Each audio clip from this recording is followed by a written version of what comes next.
With all the craziness of a brand new open world Mario Kart game, it's easy to overlook that Nintendo's next console is now in our hands. That's right, the Nintendo Switch 2 is here, and I have absolutely been putting this thing through the ringer over the last week. I've been playing a ridiculous amount of games on this thing, and throughout the well over 50 hours I've already logged on this console since it dropped, I've come up with plenty of things I want to talk about that might help you decide if you want to purchase your own Switch 2 or stuff that I just think is interesting. Ladies and gentlemen, I'm Thomas from the Switch Stop, and this is the good, the bad, and the ugly of the Nintendo Switch 2. Now, for these style of videos where I go over the good, the bad, and the ugly, I try and have an even amount of good, bad, and ugly things so I can space them all out. That was not possible for this video, because I'm gonna just tell you straight up, overall, I am very much enjoying this new console. I have far more good things to talk about than bad or ugly things. In fact, I only have a couple of ugly things. However, they do exist, and I think it's important to talk about them because as much as I'm enjoying this console, it is not perfect. However, fortunately, a lot of the ugly or bad things I'm going to talk about in this video can very easily be fixed by Nintendo. I'll mention those specifically when we get to them, but first, let's start off with the good. The first good thing I want to talk about, it's kind of funny, but it's legitimately just the magnets and the way the Joy-Con now attach to the controller and the console itself. I've been having a lot of fun with Mario Kart World, but to be honest, one of my favorite things about playing is the little mini game you get while waiting for the next race to start. That mini game being just taking the controllers in and out of the grip. Nice.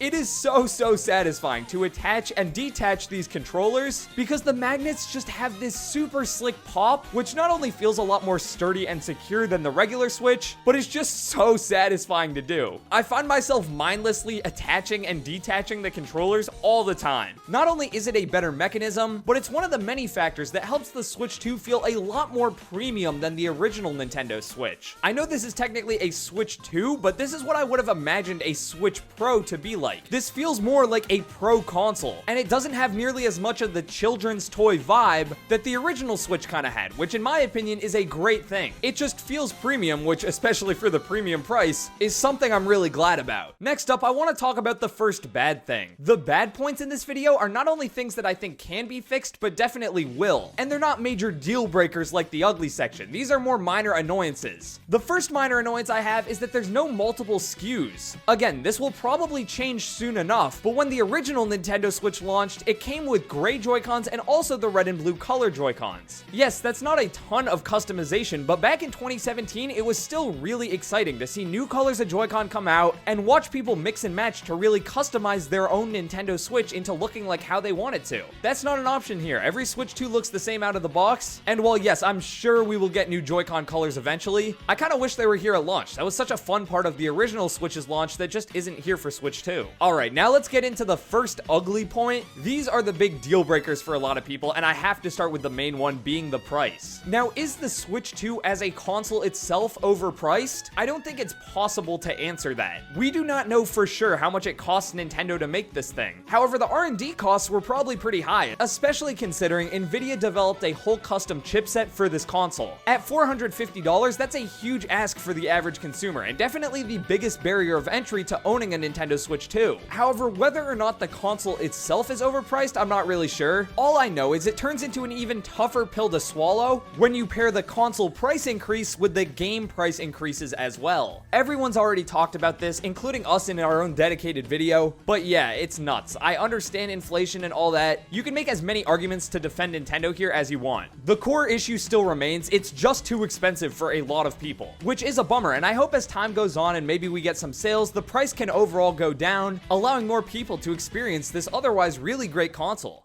Moving back to the good, the next thing I need to talk about is the screen. The actual screen on the console here blows my mind every time I play in handheld mode. This is just one of those things where I can record it on my phone to put in the video, but until you see the physical screen yourself, it's hard to truly get across how much better it looks than a Switch 1. I can list off that it has a higher resolution, or that the screen has HDR and higher refresh rate. But again, the most I can actually do is just tell you, man, this screen looks incredible. Playing playing Mario Kart World or the Switch 2 edition of Tears of the Kingdom is genuinely a jaw-dropping experience because we have not seen a Nintendo console look this good ever, and the fact that it looks this good in handheld mode is utterly ridiculous. The screen itself is also huge, so in my opinion, especially if you play in handheld a lot, upgrading to the Switch 2 is worth it because of the screen itself. It really just looks that good. If you're like me, the first thing you did when you got your Switch 2 was put a screen protector on the screen because it looks so good you're gonna want to protect it. I used a screen protector from DBrand, and you'll also see their Killswitch case on my Switch 2 throughout this video. DBrand sent over this case and sponsored this video for me to tell you about it, but you do not need to take my word for it. You can look up reviews. Everyone is saying this is the best Switch 2 case you can get, and I honestly do agree. Not only does it protect the console itself, but the case also extends to both the Joy-Con, giving them a way more comfortable grip in the back while still allowing them to fully detach. You can still use your Switch as normal with this case.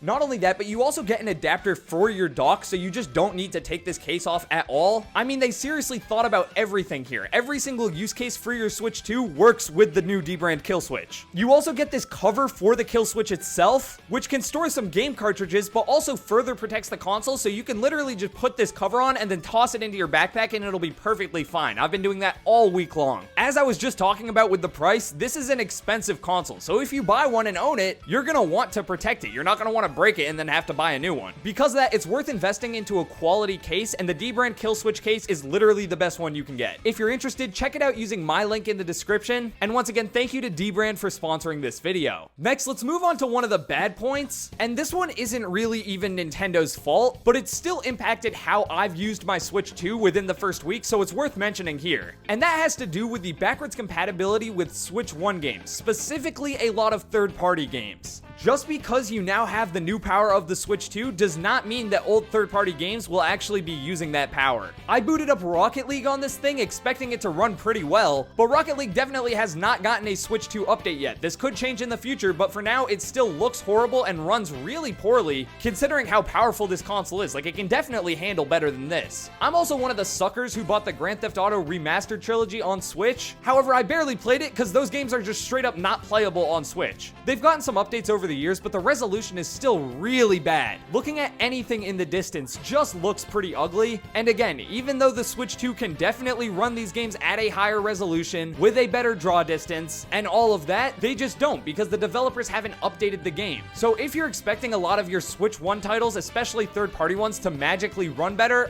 they won't. They have to be specifically updated by the developers, and I'd assume a lot of developers probably just aren't going to bother, which is really unfortunate, but something I feel like I have to mention. Alright, now moving on to the ugly side, this is the last ugly point in this video. This is the last thing that's like a legitimate deal breaker and really upsets me. And maybe this isn't even a deal breaker for you, but for me, it just blows my mind. And I'm talking about the eShop. Yes, the eShop runs better. Oh, great. I really do appreciate that, as the eShop on Switch 1 ran horribly. However, I'm not talking about the eShop's performance here. I'm talking about what's actually on it. It is beyond embarrassing to check the recent releases tab on the eShop and seeing all the AI slop that is just pumped onto this thing. There is zero quality control standards, but what genuinely upsets me even more are all the, how should I say, 18 plus adult type games on here, because they are everywhere. It's so bizarre because Nintendo is such a family-friendly, kid-focused company, and you know countless younger kids are playing on their Switch, but if they check the eShop, they're just gonna get bombarded with content that is frankly not appropriate. This upsets me in particular too, because obviously a lot of people in my real life know that I not only run this channel, but I'm just a general big Nintendo fan, so over the years I've gotten countless asks like, oh, should I get a Switch or now a Switch 2 for my kid? And overall, I say yes, because I do think this is a great console for younger kids. However, it's painful for me to recommend this thing knowing in the back of my head that anyone looking through the eShop will get bombarded with 18 plus inappropriate content that really has no place to be here. I'm sure some of you guys will call me like a prude in the comments below, but I'll stand on business all day here. There's no universe where these two games should be next to each other.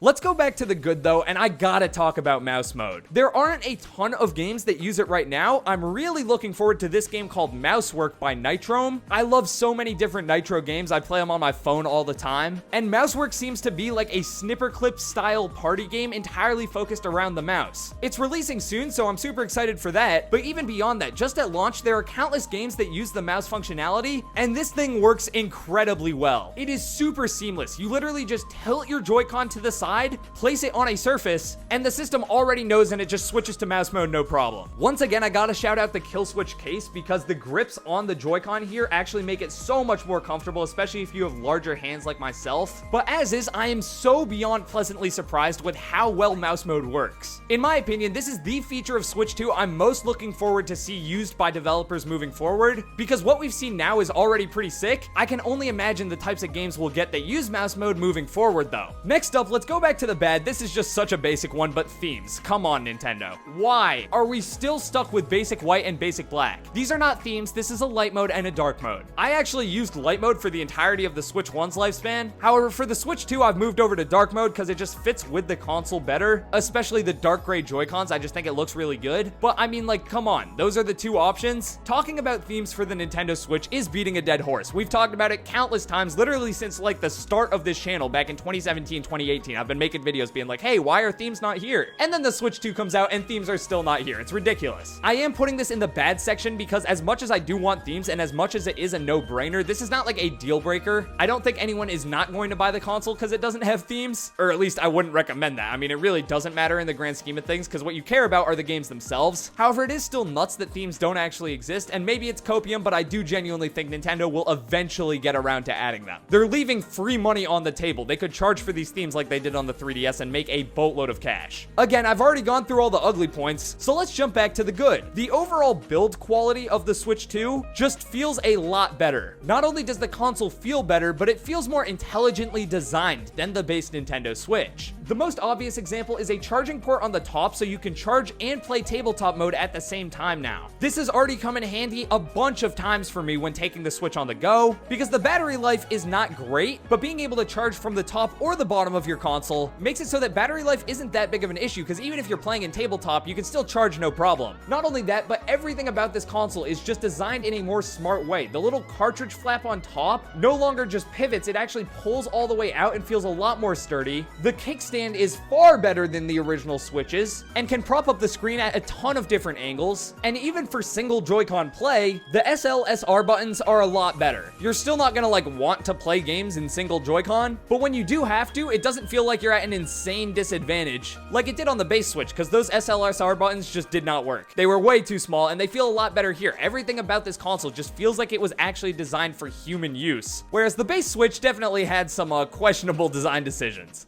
Moving back into a bad point, I want to talk about not the dock itself, because I actually like the dock a lot, but more so the dock's AC adapter. I like this AC adapter. I think it's good. I like how you can detach the cord from the brick itself. However, if you try and use your base Switch 1 AC adapter, in fact, if you try and use pretty much any other USB-C power cable for the dock, it won't work. It's got to be the official Nintendo one. I understand you need a specific amount of power that cable's able to provide, and there's technical reasons as to why this is, but it still bothers me. The whole point of USB-C is that it's a super standardized cable, but you have to use the specific USB-C cable given by Nintendo to actually work the dock. Again, completely understand this, but it is annoying, especially if you're like me and sometimes you want to have the dock at your computer for like recording, sometimes you want to have it on a TV, sometimes you want to have it on a projector. It's a hassle to not only have to move the dock, but the specific power cord given by Nintendo. Yes, you can buy another one, but I'm not going to do that. Again, I completely understand this, but it is annoying and I wanted to bring it up for you guys. The next good I have to talk about here though is the Pro Controller.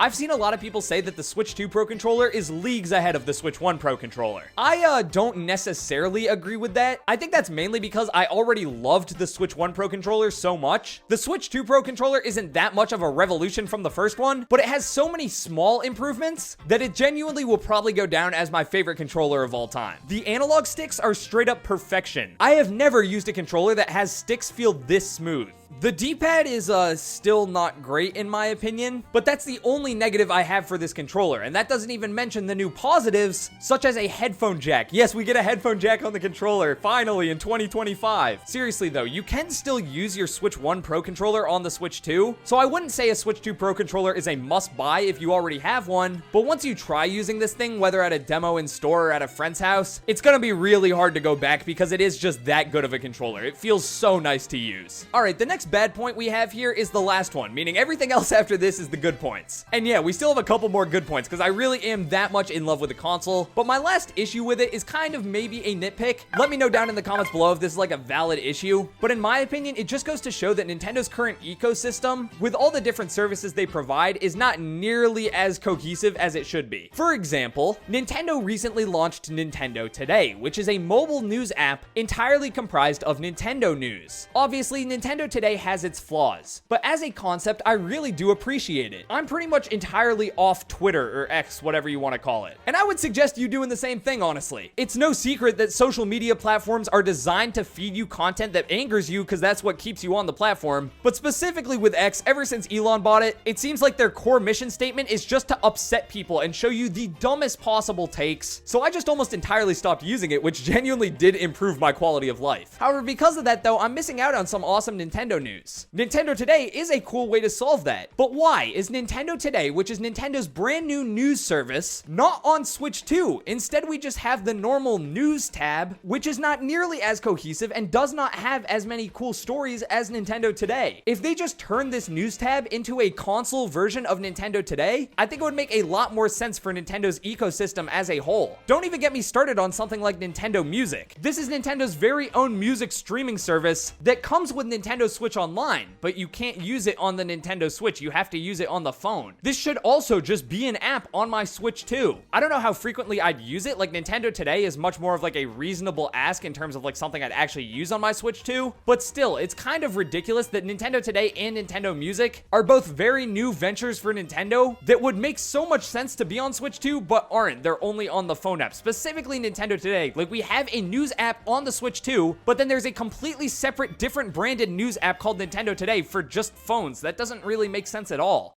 Alright, let's go back to the good. I gotta talk about Game Chat. When Nintendo first showed off Game Chat, I was like, alright, this will be fine. I'll probably use it once or twice, but I doubt this is something I'm genuinely gonna get really into. Specifically because, like, if I'm going to be talking to people, I just assumed I'd be using Discord. However, I gotta tell you the story that really sold me on Switch 2 Game Chat. Growing up with my sisters and my two parents, we had so many electric game nights at our old house, in the basement, playing on the Wii, whether it was Mario Party, Mario Kart, Wii Sports. Looking back, those are some of the most fond memories of my childhood. Because not only were we playing video games, which is fun, but I was creating countless memories with my family that I really hold dear to me. I've moved out of my house, I live in an apartment, and between running this channel and just being a student at college, those family game nights I cherish so much are just not nearly as common as I'd want them to be. So when my sister and I were waiting outside at GameStop for the midnight release of the Switch 2, we were both so excited to play Mario Kart World. A couple of nights later, we were both playing and she sent me a Game Chat invite. I go, alright, yeah, let's try this thing. So I booted up, and after we both connected a random USB-C webcam, I was transported right back into those old family game nights with my entire family sitting on the couch. Obviously, they weren't right next to me, but I could see them, and it did genuinely feel like those old local multiplayer couch co-op sessions that are, at least for me, what make Nintendo so special. I love playing video games, but what I love most about video games is playing them with other people. And despite there being multiple miles in between us, because of Game Chat, I was genuinely brought back to feeling like a little kid just playing Mario Kart with my family, and it was honestly a magical experience. Yes, for a lot of people in a lot of situations, it will probably be more convenient to just use Discord. But in situations where Game Chat is the optimal service, it works absolutely flawlessly. And even though we're only about a week into this new console, Game Chat has already spawned some genuinely wholesome and just great memories that I'll hold on to for a while. The next good thing I want to talk about with the Switch is just how backwards compatible it is. Yes, you can play old Switch 1 games on the Switch 2, and as I said earlier, third-party games might not run as well as you want them to, but I'm mainly talking about different accessories here. You can use your old Joy-Con on the Switch 2, you can use your old Pro Controller on the Switch 2, and most importantly, you can even use any USB webcam on the Switch 2. It does not have to be a Nintendo Switch webcam. You can just use any one, plug it into your dock,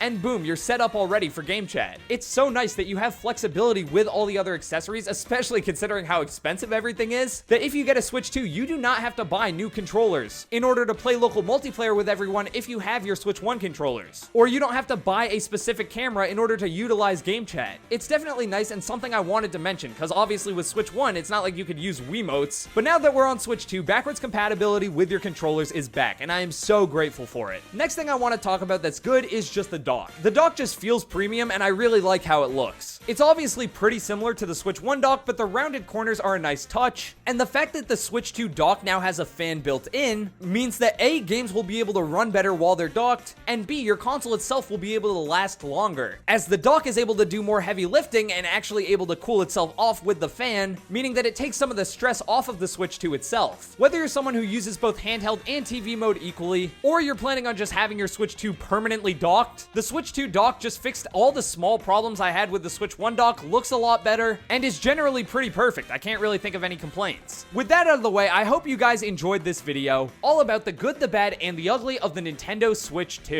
I've been playing so much Mario Kart World that sometimes I just straight up forget that, oh yeah, the Switch 2 is here. But every time I take it out of the dock and actually feel the console itself, or really just think about like, oh yeah, this is a brand new console, I am overall extremely satisfied with the product Nintendo's put out here. Not only does the Switch 2 feel like a great console now, but it also has all the hallmarks of a console that will be able to stand up to the test of time and feel high quality throughout its entire life, which obviously was an issue with the Switch 1, as even just a couple of years into the original Switch's lifespan, it was already definitely showing its age. Only time will tell with the Switch 2, but I don't think that'll be the case, and I'm super excited about it. Let me know what you guys think about the Switch 2 down in the comments below. If you have one, let me know your good, bad, and ugly takes, and if you don't have one, let me know if there are any questions you'd like me to answer, because I went over a lot in this video, but obviously, if you're thinking about making a $450+ purchase, I want you guys to feel like secure in that purchase and actually know what you're getting yourself into. So if you have any weird questions or tests you want me to run, drop them down in the comments and I'll try my best to answer all of them. With that out of the way, thank you guys for watching, and if you enjoyed this video and have also been playing a ton of Mario Kart World, check out this advanced shortcut guide where I go over my favorite expert level shortcut in every single track.